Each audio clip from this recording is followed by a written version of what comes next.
Vamos iniciar agora a nossa sessão Max Weil de Medicina Crítica, né? Essa é a 42ª edição da nossa sessão. E hoje nós vamos trazer um tema muito interessante, que foi um artigo recentemente publicado, um artigo de revisão, no qual o primeiro autor desse artigo é o Dr. Neil McIntyre, que é um americano, colega nosso de larga experiência em ventilação mecânica, e nesse artigo de revisão ele traça um panorama histórico dos últimos ou dos primeiros 50 anos da ventilação mecânica invasiva por pressão positiva. Bom, então é um artigo muito interessante de revisão, foi publicado recentemente no periódico Critical Care, da Critical Care Society, né? Critical Care Medicine, CCM. Muito bem. Bom, nós convidamos para fazer a apresentação desse artigo o Dr. Tauan Farabello. O Dr. Tauan Farabello é especializando do Programa de Especialização em Medicina Intensiva do Hospital Regional de São José dos Campos. Ele vai, então, fazer a apresentação desse artigo e, na sequência, nós vamos poder fazer uma discussão aí sobre os tópicos mais interessantes. Ele está tendo um suporte também da doutora Carolina Cesarini Maciel, que é a supervisora do Programa de Especialização em Medicina Intensiva do Hospital Regional de São José dos Campos. Muito bem. Dito isto, passamos então ao Tauan Farabello para fazer a apresentação do artigo. A palavra é sua, Tauan. Muito obrigado, professor. Primeiramente, bom dia a todos, né? Para mim, queria dizer que é uma honra estar podendo participar dessa apresentação. Esse convite, fiquei muito honrado em poder falar desse tema, né? Que na atualidade, na verdade, é bastante importante, tendo em vista o período que a gente vive, né? Essa pandemia e a real necessidade intensa de ventilação mecânica, a gente consegue entender que, sem sombra de dúvida, esse desenvolvimento da ventilação mecânica através desses últimos 50 anos, né, que o artigo traz, ele realmente, esse desenvolvimento deu uma segunda chance para muita gente, né? Ou seja, a ventilação mecânica que a gente tem na atualidade ajudou bastante gente nessa época do Covid, né? Com o acometimento pulmonar importante que essa doença causa. Então, para a gente começar a falar desse artigo, esse artigo traz, né, uma revisão, assim como o professor disse, a respeito dos 50 anos da ventilação mecânica. Então, ele divide por décadas esses acontecimentos, né, desde antes dos anos 70 até os anos de 2020. E para a gente começar a falar dos 50 anos de ventilação mecânica, a gente citar, na verdade, o conceito, né, o objetivo da ventilação na atualidade, né, é ventilar o paciente de forma segura, conforme a sua necessidade fisiológica, né. Então, para lançar a mão disso na atualidade, a gente dispõe de alguns equipamentos modernos, né, a gente consegue fazer alguns ajustes finos nos parâmetros de ventilação, em questão de volume, em questão de pressões, frequências, dispomos de monitores, alarmes, controles de feedback, temos dispositivos bastante avançados na atualidade, né, que conseguem corrigir as sincronias. Então, mas para isso, para a gente conseguir esse suporte atual, que é bastante desenvolvido, bastante importante, a gente precisou de uma longa trajetória até aqui, é o que esse artigo procura nos mostrar e sinalizar a respeito das divisões por décadas, né? E aí a gente começa dos anos antigos, dos tempos antigos até os anos 70, o artigo mostra que já se tinha relato há muito tempo, né, dessa ventilação por pressão positiva. Os pacientes, os primeiros pacientes aí que foram ventilados com essa técnica, nos relatos do artigo traz para a gente que há mais de 2 séculos, né, há mais de 200 anos, já existiam a abordagem da via aérea através de traqueostomia nos pacientes vítimas de guerra, né, os soldados da guerra, ou seja, eles já tinham a via aérea invadida a fim de receber esse suporte, né, nas guerras, há mais de 2 séculos atrás.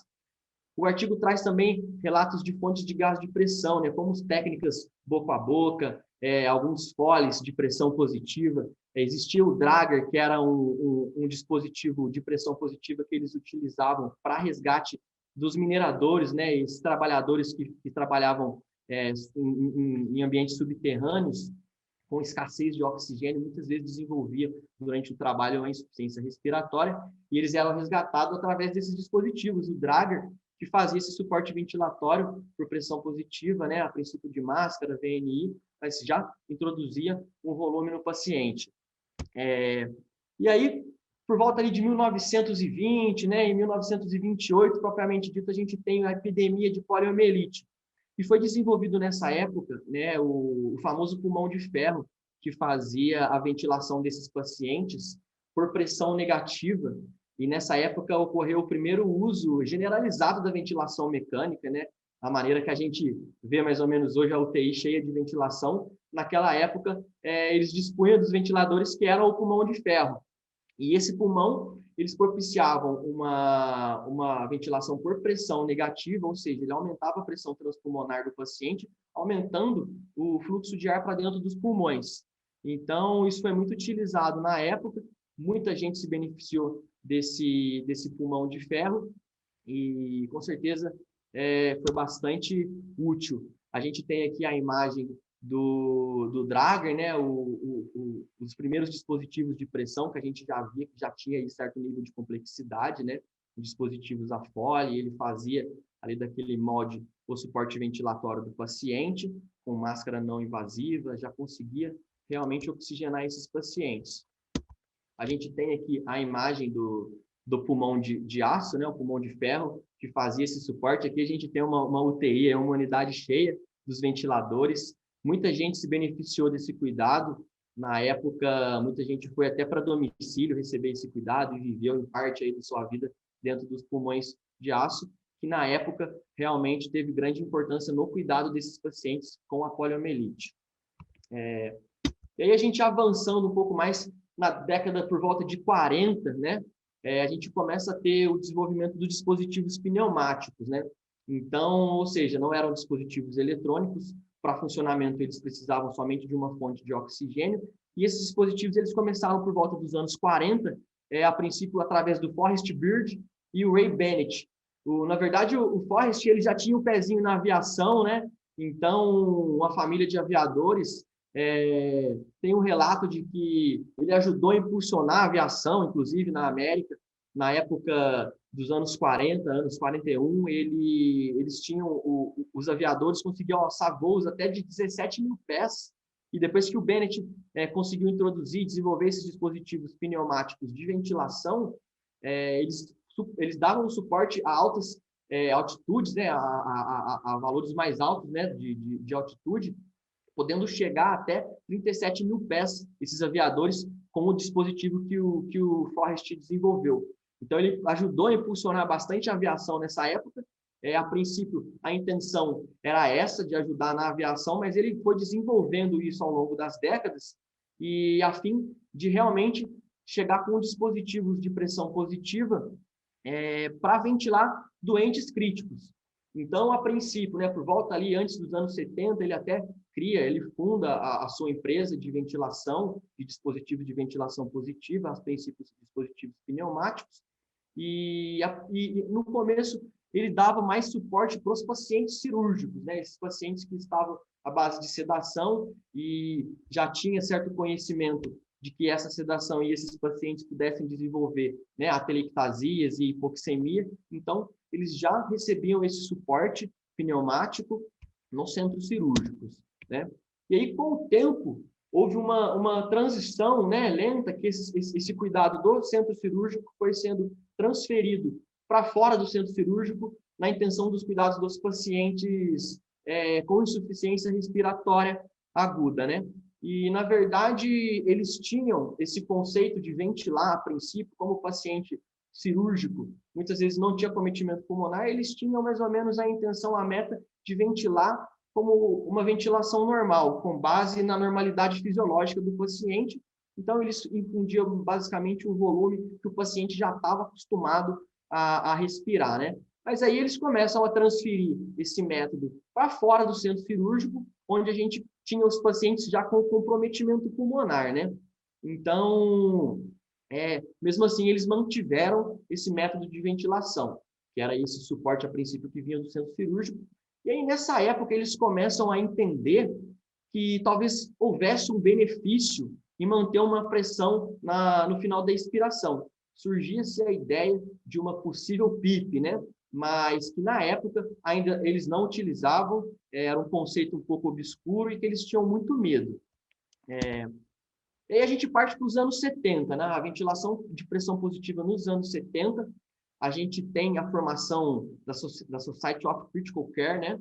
E o Jornal de Medicina Intensiva, assim como algumas outras unidades de terapia intensiva que eram destinadas, né, às famosas UTIs respiratórias, elas começam a se desenvolver nesse período, e o estudo muito a respeito desse tema, né, começa a se desenvolver também, mas na época ainda, como eles vinham dessa respiração por volume, utilizava-se muito volume corrente ainda, né, alto, e evitava-se o uso da PIP. Eles tinham muito medo da PIP nessa época, que ela pudesse prejudicar o paciente, principalmente em termos hemodinâmicos.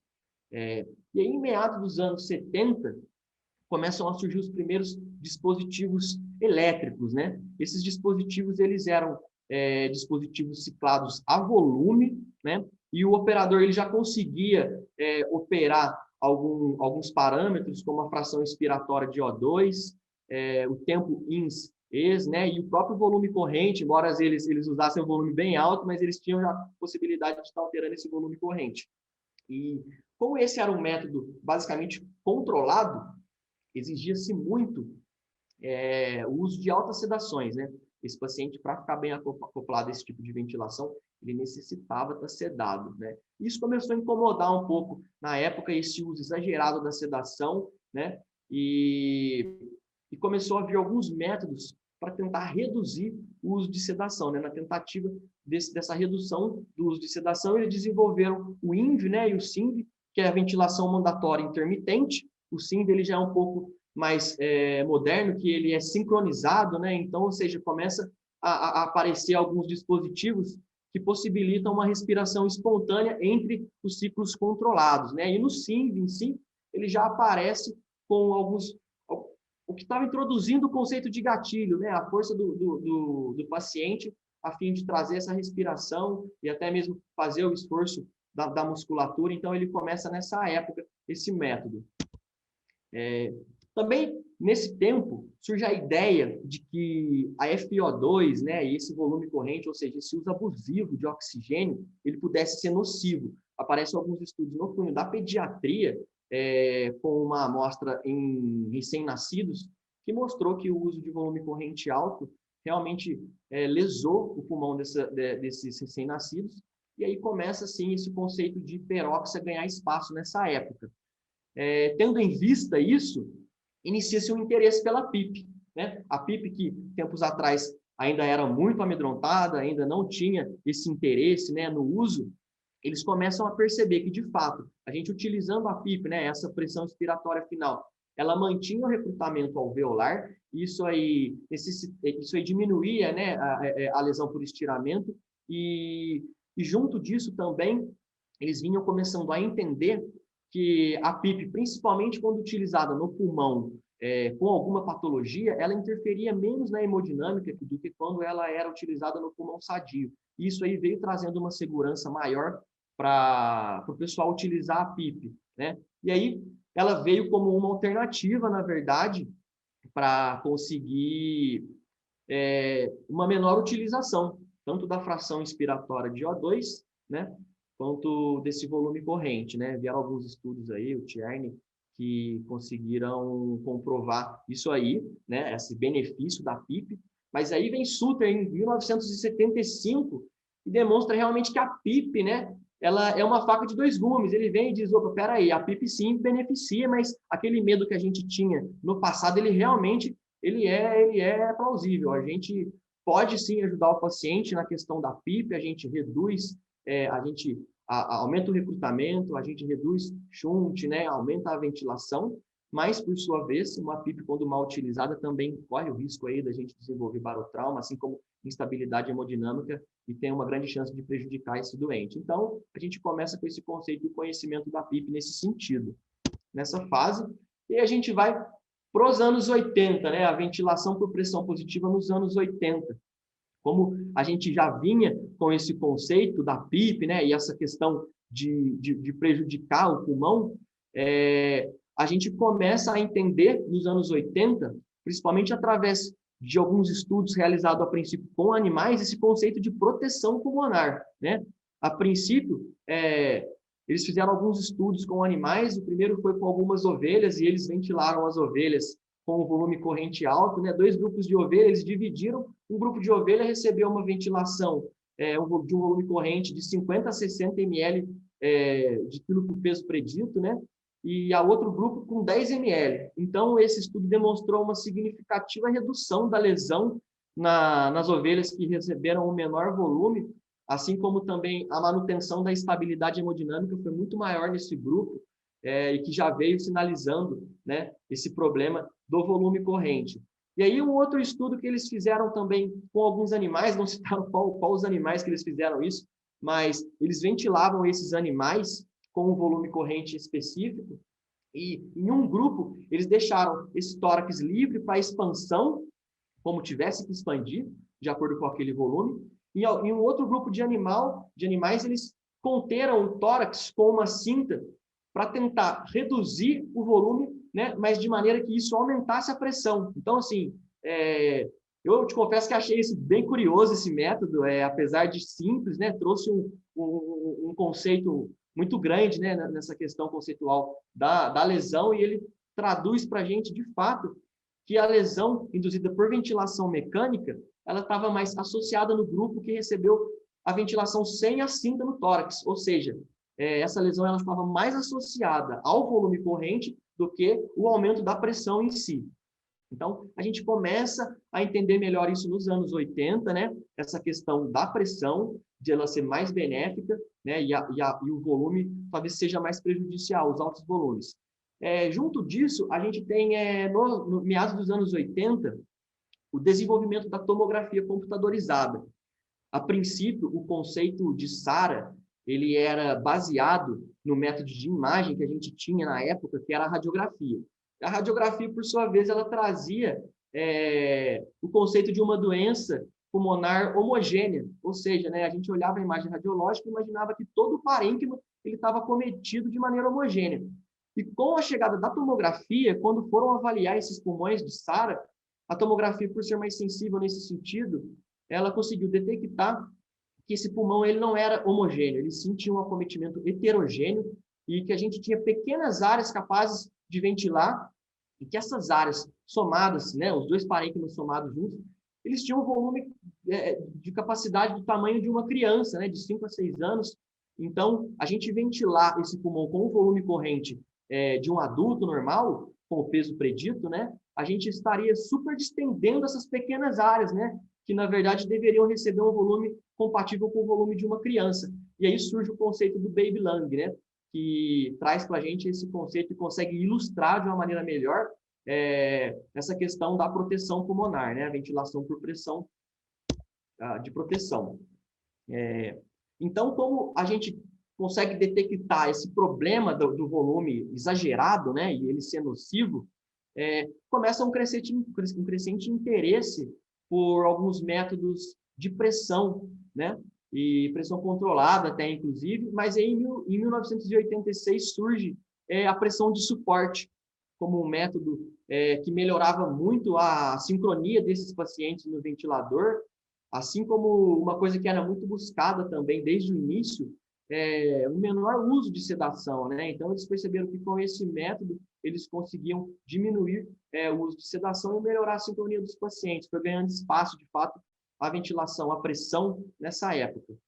E surge também o interesse do pessoal nessa fase a respeito das doenças pulmonares, mas propriamente do padrão obstrutivo, né? A asma e o DPLC, eles começam a entender o que é PIP intrínseca, né? E a perceber essa particularidade no paciente na questão da ventilação. Então, ou seja, eles perceberam que a gente ventilar esses pacientes com a PIP intrínseca, né? Essa PIP fisiológica elevada, a gente ventilar eles a volume, a gente tinha um aumento global das pressões, isso prejudicava. E aí a gente ventilar eles também a pressão, a gente tem uma redução drástica do volume corrente. A gente não consegue ventilar esse paciente de maneira adequada. E aí foi surgindo, né, uma questão de negociação, o artigo diz assim, com relação à ventilação desse paciente, e surge o conceito de hipercapnia permissiva nessa fase, né, que ele traduz, né, um ajuste compensatório de maneira a ajudar na ventilação do paciente, mas sim sabendo que o paciente tem essa deficiência e que não vai conseguir atingir todos os objetivos aí, questão de parâmetros de oxigenação. Então, a gente sai dos anos 80, a gente vai para os anos 90, né? Esse conceito, ele realmente vai ganhando força. Nos anos 80, o estudo, né, a respeito da lesão induzida por ventilação, ele era realizado em animais, e nos anos 90, começam a chegar estudos realizados em humanos, né, em adultos, e, a princípio, alguns estudos menores, que já vinham demonstrando uma mortalidade diminuída, né, nesses pacientes que recebiam um volume corrente menor, mas somente depois o estudo ARMA, que veio um estudo multicêntrico com um N muito maior de pacientes, e conseguiu, de fato, ter um peso significativo, né, na mudança de conduta e realmente comprovar, de fato, uma menor mortalidade nesses pacientes, né? O estudo ARMA, que teve um N bastante considerável, ele separou em 2 grupos esses pacientes. Um grupo ia receber ventilação a 6 ml por quilo, né, de peso predito, e outro grupo recebendo ventilação a 12 ml, né? Então, antes de que esse estudo terminasse, se percebeu uma enorme redução na mortalidade desses pacientes que recebiam a ventilação a 6 ml, e até por questões éticas, esse estudo foi interrompido antes de chegar ao final, porque não tinha condições de continuar ventilando o pessoal a 12 ml, tendo ciência dos riscos, né, que isso trazia. Também nessa fase, né, dos anos 90, vem uma mudança na questão do desmame, né? A gente já tinha esses métodos anteriores, né? A pressão de suporte que vem nos anos 80, né? E o método INV, né? Que é a ventilação mandatória intermitente, que surgiu nos anos 70. Esses como métodos que já possibilitavam o paciente com um disparo espontâneo, eles vão somando isso nessa fase a um desmame da pressão em si. Como eles estavam utilizando mais métodos da pressão, eles começam a utilizar isso como associação ao desmame. Então, eles vêm reduzindo as pressões, né, associado a esses métodos que possibilitavam uma ventilação espontânea, até o paciente chegar próximo ali ao limite compatível antes de fazer o teste de respiração espontânea. E isso aí também ajudava muito, né, novamente, na redução do uso de sedação e melhorando muito, né, no desfecho desse paciente. Então, esse método de desmame, ele também foi ganhando espaço nessa época. E é claro que também nesses anos, né, 90, né, no final dos anos 90, vem surgindo alguns avanços tecnológicos e alguns modos ventilatórios novos. Surge o PAV e o NAVA, né, que são métodos que eles conseguem detectar o esforço musculatório do paciente, né, ou seja, da musculatura respiratória, e o PAV ele capta isso e traduz isso em suporte ventilatório para o paciente, de acordo com o esforço que ele faz e mandando de acordo com a necessidade da sua demanda.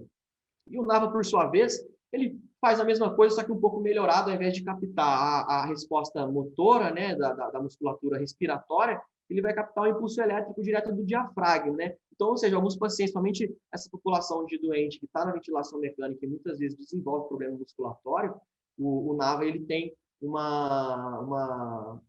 ele é melhor utilizado nessa população de paciente. Tem indicação melhor. Aí está falando a respeito desses métodos, né? Então, isso foi no final dos anos 90. E aí a gente chega nos anos 2000, né? A ventilação por pressão positiva nos anos 2000, a gente tem a continuação dessas metas de proteção. De fato, eu até esqueci de citar, o ARMA, ele foi realizado nos anos 90, mas ele só é publicado em si nos anos 2000, e onde ele vem com essa força realmente de tentar mudar a prática, né, dos médicos, de quem operava a ventilação. Então, ele começa a ganhar força nessa fase, quando ele realmente é publicado. Junto do ARMA, né, é introduzida também a tabela de PIP FiO2, que ela busca realmente trazer um suporte de O2 de acordo com a necessidade do paciente, para a gente evitar certas extravagâncias no questão de PIP, FI, O2, né? Para a gente tentar manter isso aí de uma maneira bem adequada. Surge, né, diante dessas informações todas, uma compreensão, então, melhor a respeito da PIP, né?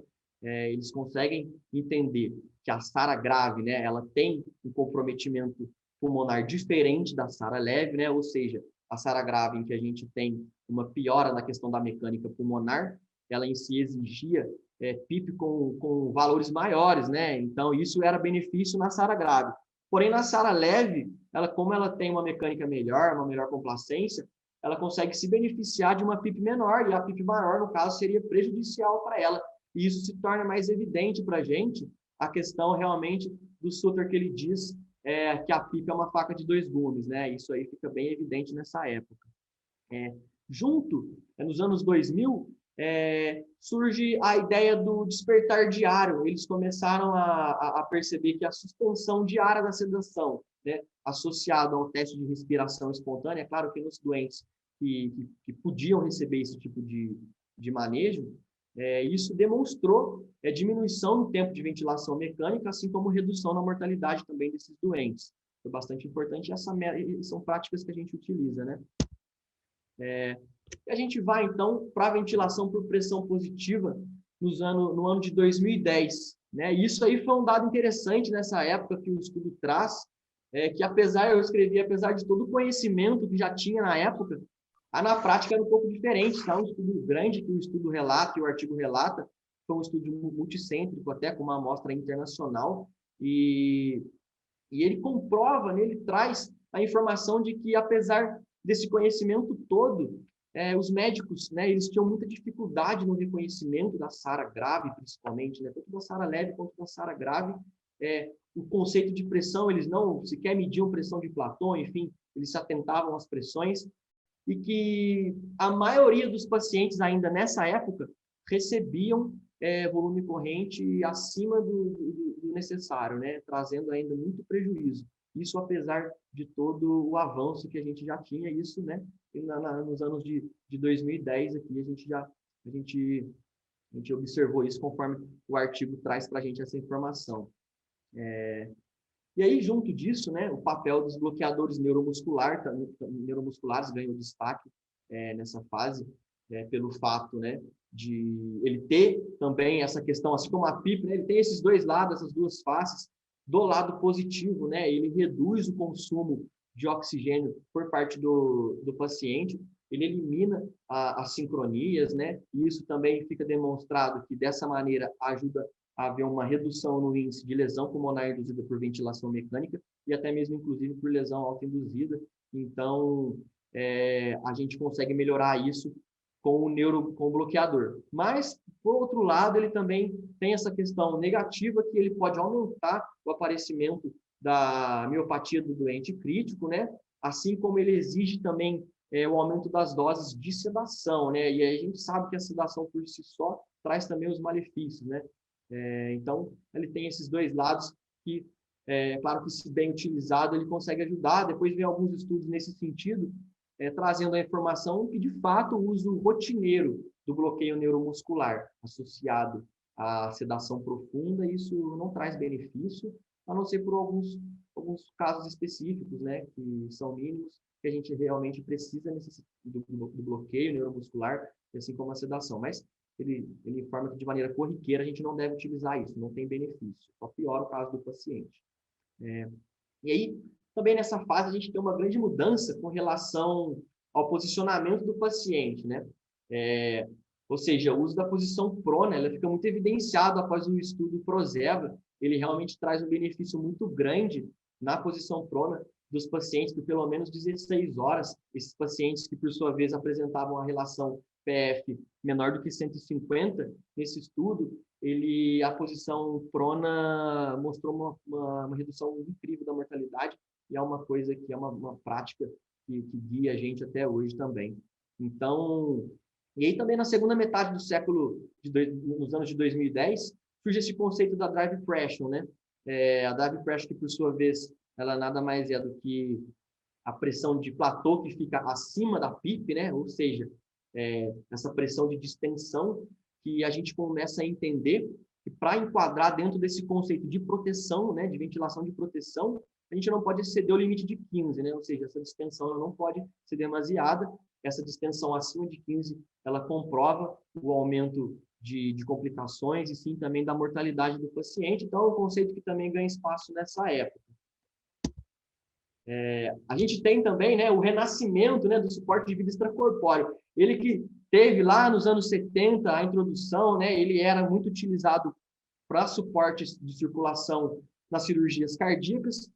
Nessa época, eles começam a ver o benefício desse suporte na questão da ventilação, né? Principalmente no surto de H1N1 em 2009, começou a ser muito utilizado, né? Apoiado pelo primeiro estudo que teve, o César, depois o Eolia, eles realmente demonstraram algum benefício na utilização do ECMO associado, né, à oxigenação por membrana extracorpórea, associado ao suporte de vida extracorpóreo, e ele trouxe realmente algum benefício para esses pacientes que desenvolviam a insuficiência respiratória aguda muito grave, conforme o artigo diz, que era refratária às medidas convencionais, e nesse tipo de suporte mostrou algum benefício nesses pacientes. E eles declaravam isso como uma ultraproteção pulmonar, né? Ou seja, eles oxigenavam por fora e o pulmão ficava lá descansando nesse meio tempo.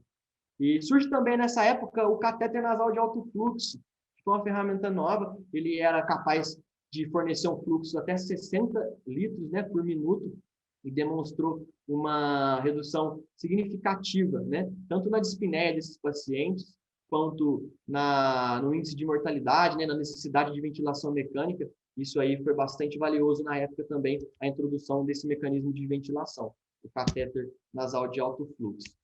E aí a gente chega, né, no ano de 2019, com a pandemia, que mostra para a gente que, apesar de toda essa evolução que a gente teve a respeito da ventilação mecânica, ela mostrou para a gente ainda que a gente tem muito que evoluir, né, levantando vários problemas, principalmente esse desafio logístico, a quantidade de gente que precisou de ventilação mecânica, né, até mesmo essa briga entre nações, porque sabe quem comprava ventilador, quem que não comprava, enfim, foi uma complicação isso, né? E além disso, né, a fisiopatologia da doença, né, bastante complexa também, essa heterogeneidade da fisiopatologia, também bastante complicada nesse manejo, né, trouxe uma dificuldade muito grande na abordagem desses pacientes. Aqui eu trago algumas imagens, né, alguns ventiladores de primeira geração, que eram dispositivos, né, como a gente viu, de pressão, né, e volume, ou seja, né, eles não eram elétricos, eles funcionavam basicamente à base, né, eles se ligavam a uma fonte de gás comprimido e conseguiam oxigenar o paciente, né, eles não tinham nenhuma monitorização ou alarme sequer. A gente vai para a segunda geração, né, que já eram alguns ventiladores direcionados a volume, com disparo assistido, né, mas ainda a gente não tinha alguns mecanismos de monitorização. Aí está a carinha desse. A terceira geração, né, que já começa a ter alguns dispositivos controladores, microprocessadores, modos de pressão controlado e volume direcionado, que já vinham com monitorização, né, então a gente já conseguia ter um domínio maior, ter esse paciente mais na mão do operador, que são até ventiladores que estão mais aliados à nossa prática atualmente. E os ventiladores de quarta geração, né, que são novos, recursos de feedback, geralmente, né, eles são associados a modos de pressão, monitoramento expandido com gráfico, né, então, assim, eu te confesso que ainda não tive contato com esse tipo de ventilador. Eu acho que ele é até mais do centro cirúrgico, né, eu não sei, confesso que ainda não tive contato. E aí o artigo para a gente deixa lá, né, uma parte do futuro, né, ele cita algumas mudanças a respeito, né, do que a gente espera nessa questão de suporte, né, e correção de assincronias, né, a começar a tentar melhorar essa sincronia ventilador-paciente, né, isso é uma meta para o futuro, assim como ele cita também que o desenvolvimento talvez de alguns métodos de imagem que possam favorecer, assim como a tomografia lá atrás ajudou, alguns métodos que sejam mais sensíveis também consigam ajudar no futuro, né? Ele fala também até mesmo que eu achei interessante, a respeito de um estado de hibernação celular que acontece nos fetos, que talvez, através de alguns estudos a respeito disso, a gente consiga, assim, manter uma proteção e um descanso pulmonar, né? E que realmente, ela até fala que o cara que ganhou o prêmio Nobel de 2019, ele ganhou devido ao estudo, né, em questões de oxigenação da celular. Então, né, o futuro a gente fica aí à espera, né, do que será, inclusive os professores também podem nos dar o caminho aí do que vai ser essa abordagem no futuro. É isso aí. Obrigado, espero que tenham gostado aí da apresentação. Muito bem. Muito bem, Tauan. Ótimo. Bom, Tauan Farabello fez uma apresentação, mostrou um cenário, né, que é um trabalho de revisão, ele dá todo um cenário da história, né, do desenvolvimento da ventilação mecânica por pressão positiva. Tauan mostrou desenvoltura, apresentou bem, tem futuro. Ele, assim como a ventilação, ele também me parece que tem futuro. Muito bem, maravilha. Vamos agora fazer alguns comentários, né? Então, vocês veem que a ventilação mecânica por pressão positiva, ela vai sendo desenvolvida ali pelos anestesistas, nossos primos irmãos, né? Acho que o Ricardo Quintela, que é nosso colega, deve estar nos assistindo também, então a provocação vai para ele, né? Então, os anestesistas, eles... Estou ouvindo aí. Eu sei, por isso mesmo. Os anestesistas entubavam os pacientes, coisa que a gente não se fazia, né, no final dos anos 40, e eles ventilavam e usavam pressão positiva manual, né, na mão. Então, não havia os dispositivos automáticos ainda, né? Então, Baraka, que foi um médico importante, um anestesista importante, né, que desenvolveu aquela máscara e que também começou a dar um pouquinho de pressão positiva, e foi o Baraka que mostrou que a pressão positiva era boa para enfrentar edema pulmonar cardiogênico, etc., né? Mas, de um modo geral, os anestesistas, o que eles faziam? Eles ventilavam, o paciente estava anestesiado, bem bloqueado muitas vezes, a maioria das vezes, e eles, o conceito era dar um gás bom e tirar o gás ruim. Esse era o conceito. Os atos anestésicos também eram atos de curta duração, em geral, comparado com o que a gente faz, né? Então, qual que era o problema? O problema era a atelectasia, então sempre fazia um volume maior, tá certo? Porque, naturalmente, eles iam tirando nitrogênio da mistura e iam acrescentando mais oxigênio, isso, enfim, favorecia as atelectasias. Eles usavam volume para enfrentar e para desfazer as atelectasias, e 10 ml por quilo, 15 ml por quilo. Como esse desenvolvimento começou no centro cirúrgico, nós começamos, e eles também, a imitá-los no cenário da medicina intensiva. Quer dizer, eles que nos tiraram do bom caminho, entendeu? A gente estava ali tentando ver o que era melhor e nós fomos seguindo o conhecimento e a prática que eles adquiriram. Eles foram os precursores, tá certo? Muito bem, e aí nós começamos a ventilar também como eles faziam, que eram com volumes correntes mais elevados, 10, 15 ml por quilo, etc. Usava pouca PIP, é isso aí. Bom, então esse foi o começo da nossa história da ventilação mecânica, tá certo? Só que a partir daí nós começamos a perceber que não era só dar gás bom e tirar gás ruim, né? Mas precisava a ventilação mecânica. Quando eu comecei, quer dizer, no final dos anos 70, 80, era uma lástima, né? A gente matava quase todos, a mortalidade era muito alta, a gente usava os ventiladores da segunda geração que o Tauan mostrou, que já eram os elétricos, né? O Monaghan, o Bennett, etc., que você podia ciclar volume, e bom, a gente dava o volume que queria, né? O negócio era dar 10 ml por quilo, o pulmão estava duro, né? O pulmão com complacência ruim, mas o ventilador dava o volume que você ajustava ali e vamos embora. E os desfechos eram muito ruins. Então, a partir desses, nós fomos vendo que não era só questão de romper a dureza do pulmão e oferecer o volume que salvava os doentes, ao contrário. você não estava conseguindo salvar esses doentes. E aí nós fomos entendendo que essa forma de ventilar, numa situação muito heterogênea de doença, como o Tauan citou, e aí os exames de imagem nos ajudaram, mas eles demoraram, né? As tomografias começam a aparecer só no final, nos anos 80, e aí a gente percebeu que realmente não era uma situação homogênea, e o que sobrava nessas síndromes de desconforto graves para ventilar era um pulmão pequeno, porque o resto estava tudo colapsado, tinha muito shunt, os alvéolos estavam fechados.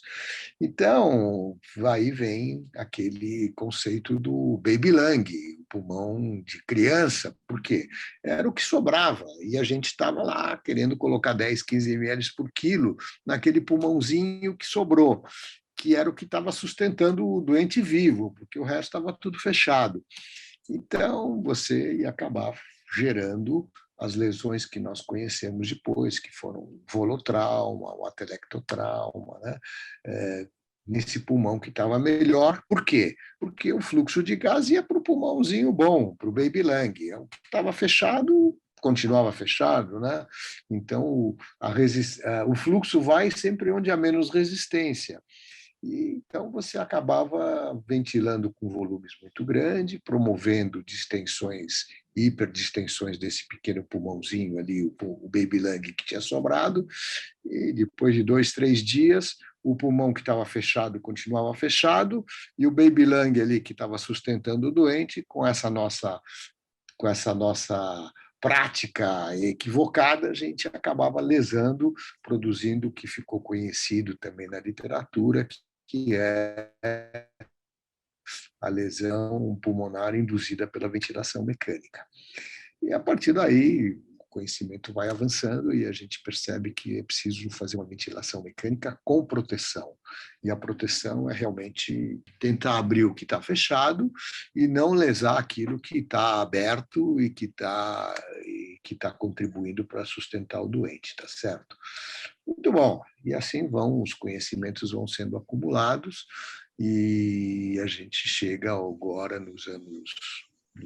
agora com esse conceito de proteção, né, de ventilação protetora, que é um conceito que triunfou. E, portanto, mesmo na Covid, que nos impõe um cenário difícil, a gente precisa sempre perseguir uma ventilação mais protetora. Ventilação mais protetora, como o Tauan citou, você tem que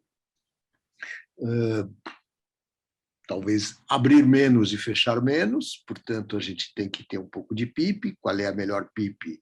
A gente procura titular, a gente já tem alguns conhecimentos que para SARA grave uma PIP mais alta é melhor, para SARA leve e moderada a PIP tem que ser mais baixa, e nós temos um conceito de proteção inicial que é a pressão de platô, ela não deveria ficar acima de 30 centímetros de água, quer dizer, não ventilarás com pressão de platô acima de 30 centímetros de água, 11º mandamento.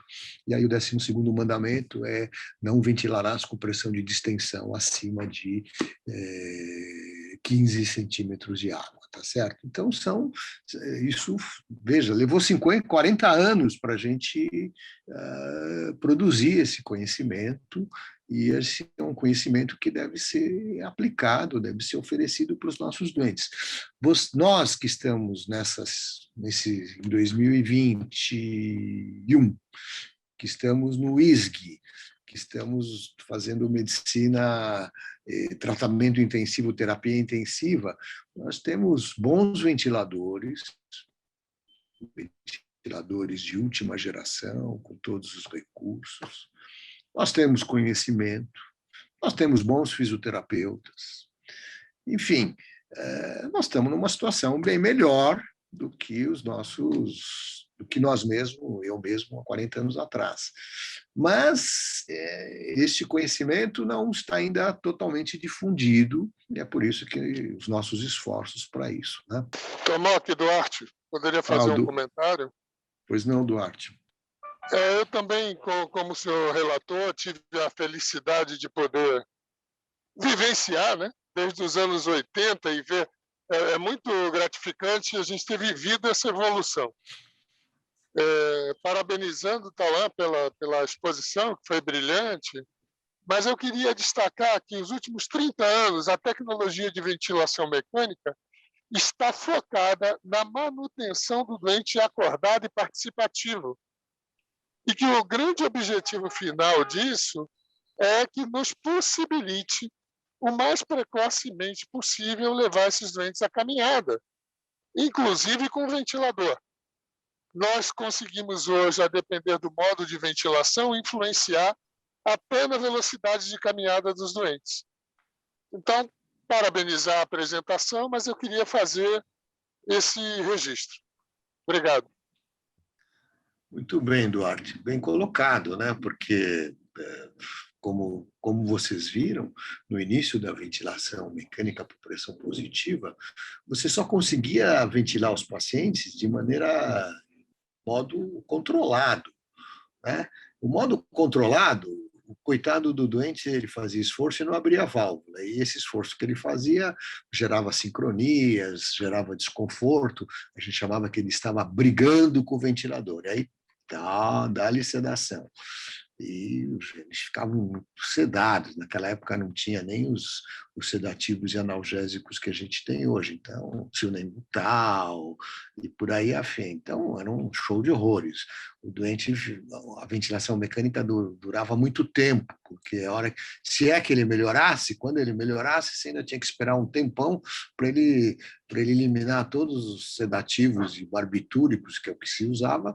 Quer dizer, então, esse ciclo, esse processo era muito prolongado e o paciente ficava no caminho vítima das complicações.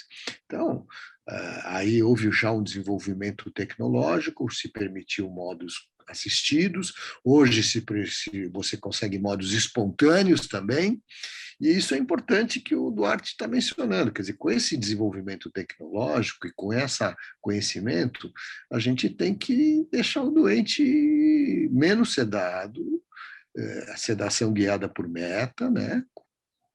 Pela escala de sedação, como a gente faz. Daí veio a importância do trabalho do CRES, no começo dos anos 2000, 99, 2000, onde não se fazia sedação guiada por meta, então todo mundo ficava caso mais sedado do que o necessário, e ele demonstrou ali que com um despertar diário, ele conseguia melhorar os desfechos, de menos tempo de ventilação, menos tempo de UTI, etc, etc. Muito bom. Então, isso que o Duarte está colocando é fundamental. Quer dizer, hoje a gente, lógico, uma boa parte dos pacientes a gente deve colocar eles em modos sempre espontâneos, né, proporcionais, prestando suporte sempre que possível, com pouca sedação, ou quase com uma sedação de conforto, mas que permita que ele possa fazer, além de abrir a válvula do ventilador, que ele possa fazer outras atividades que serão importantes aí na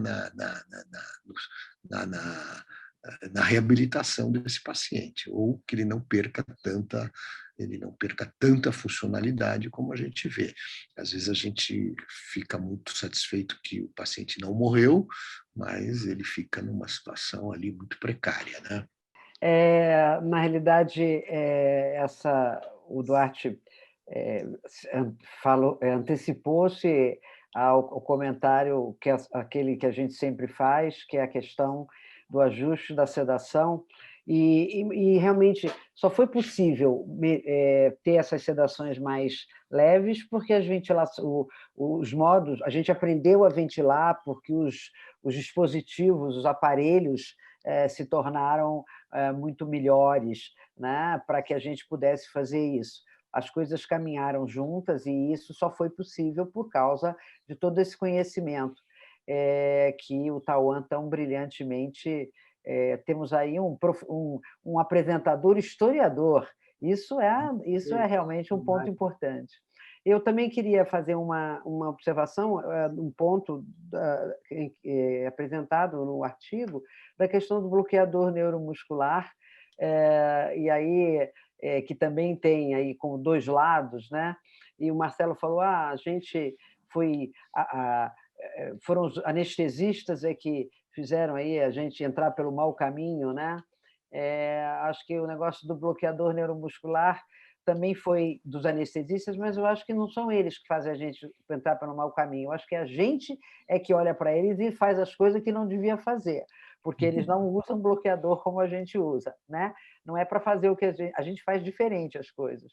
Bloqueador neuromuscular é muito interessante, ele tem algumas indicações e, no momento, muito oportunas, muito seguras na literatura, mas também serviram para mascarar, né? O não ajuste na ventilação, em casos de assincronia, que a gente aprendeu a não chamar de brigar, né? A gente entendeu que eram assincronias.